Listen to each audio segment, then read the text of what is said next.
So that was Studies in Melodic Interpretation, Etude number 1, which is the 7th grade CODA band audition piece, or one of the audition pieces for tuba. So with this one, the biggest thing we really want to focus on is making sure that dynamics are really adhered to. We want to make sure that we make the most out of these rises and falls. And the nice part about these is, while we could certainly say that when you see these go up one dynamic level, come back to the starting dynamic level, and that's certainly true.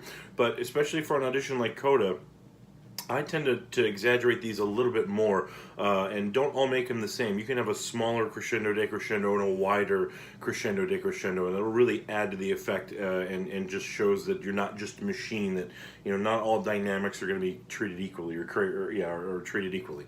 From there, we really want to make sure that we have a nice, beautiful sound from our lowest note to our highest note.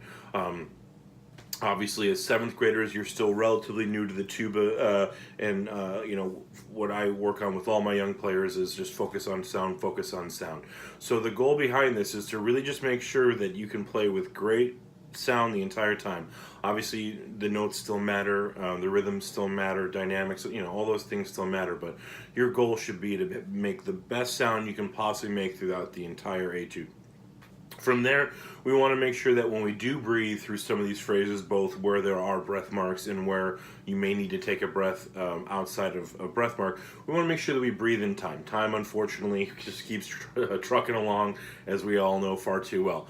Same thing with music. Time stays consistent. We can't pause time in this instance to take a breath. So just make sure you're working with your tuner and working with your metronome, especially, to make sure that you are breathing and staying in time throughout all this.